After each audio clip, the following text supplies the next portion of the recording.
நீங்கள் பார்த்துக் கொண்டிருப்பது உங்கள் பப்ளூ கிட்ஸ் டிவி. அனைவருக்கும் ஓர் அன்பான வேண்டுகோள். முழு கதையும் பார்த்து பிடித்திருந்தால் சப்ஸ்கிரைப் பண்ணவும். முன்னொரு காலத்தில் அரசன் ஒருவன் தனது ஆட்களுடன் கப்பலில் பயணம் செய்து கொண்டிருந்தார். அதில் விமலன் என்ற சிப்பாய் முதன்முறையாக கடலில் பயணம் செய்தான். ஆகவே அவன் கடலில் பயணம் கிளம்பிய நேரத்தில் இருந்து, ஐயோ, நாம் கடலில் மூழ்கிப் போய்விடப் போகிறோம். கடல் பேய் நம்மை பிடித்துக் கொள்ளப் போகிறது. நாம் கடலில் மூழ்கி செத்துப் போய்விடப் போகிறோம் என்று கத்திக்கொண்டும் பயந்துகொண்டும் கப்பலில் பயணித்தான். இவன் ஒருவனால் கப்பலில் இருந்த மற்றவர்களும் பயப்பட ஆரம்பித்தார்கள். தம்பி, கப்பல் பாதுகாப்பானது. அப்படி எதுவும் நடக்காது. நீ தேவையில்லாமல் பயப்படாதே. கடல் பேய் என்று ஒன்றுமே இல்லை என்று மாலுமி சொன்ன போதும் அவன் கத்துவதை நிறுத்தவே இல்லை. பகலிலும் இரவிலும் என எப்போதும் கடல் பேய் நம்மை பிடிக்கப் போகிறது என்று புலம்பிக் கொண்டேயிருந்தான். இது பெரிய தொந்தரவாக மாறியது. இவனை எப்படி சமாதானம் செய்வது என்று ஒருவருக்கும் தெரியவில்லை. முடிவில் மன்னருக்கு தகவல் தெரிவிக்கப்பட்டது. இவ்வளவுதானா? அவன் பயத்தை நான் போக்கிவிடுகிறேன் என்று மன்னர் அந்த சிப்பாய் இருந்த இடத்திற்கு வந்து, தம்பி, கப்பல் உறுதியானது. அது எளிதில் உடைந்து போகாது என்றார். ஒருவேளை உடைந்து போனால் நாம் செத்துப் போய்விடுவோமே. கடல் பேய் நம் கப்பலை கவிழ்த்திவிடுமே என்றான். அப்படி நடக்காது என்றார் மன்னர். இயற்கையை மனிதர்களால் வெல்லவே முடியாது என்று அவன் புலம்பிக் கொண்டேயிருந்தான்.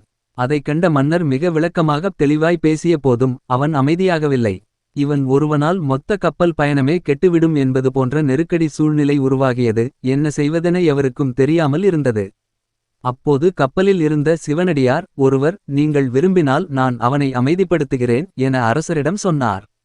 அதற்கு அரசர், என்னால் முடியாதது உங்களால் எப்படி முடியும் என்று கேட்டார். இப்போது பாருங்கள் என்ற சிவனடியார் அந்த சிப்பாயை தூக்கி கடலில் வீசிடுமாறு கட்டளையிட்டார். மறு நிமிஷம் வீரர்கள் அவனை தூக்கி கடலில் போட்டார்கள். அந்த சிப்பாய் நீந்தத் தெரியாமல் திக்கு முக்காடி, காப்பாற்றுங்கள், காப்பாற்றுங்கள் எனக் கத்திக்கொண்டே கடல் நீரை சிறிது குடித்தான். பிறகு சிறிது நேரத்திற்கு பின்பு அவனது தலைமுடியைப் பற்றி பிடித்து கப்பலை நோக்கி இழுத்தனர். அவன் கப்பலுக்கு கொண்டுவரப்பட்டவுடன் பயத்தோடு ஒரு மூலையில் அமைதியாக உட்கார்ந்து கொண்டான். சப்தமிடவே இல்லை. கடல் பேய் என்று வாயை திறக்கவே இல்லை. அரசன் ஆச்சரியமுற்று, இது எப்படி சாத்தியமானது என்று கேட்டார். அதற்கு அந்த சிவனடியார், இந்த சிப்பாய்க்கு நீரில் மூழ்கிப் போவது என்றால் என்னவென்று தெரியவில்லை. ஆகவே கப்பல் தரும் பாதுகாப்பை அவன் உணரவில்லை. ஆபத்தை அனுபவித்தவனே பாதுகாப்பு என்பதை நன்றாக அறிவான். நாம் வரப்போவதைப் பற்றி நினைத்து பயப்படுவதால் ஒன்றுமே ஆகப்போவதில்லை. எதையும் தைரியமாக எதிர்கொண்டால் ஆபத்திலும் கூட நாம் வெற்றி பெற முடியும் என்றார் சிவனடியார். ஆகவே பயணத்திற்கு எப்போதும் எதற்காகவும் பயப்படவே கூடாது. பயணம் நமக்கு நிறைய பாடங்களை கற்றுத்தரும் நல்ல ஆசான் என்று அவர் கூறினார்.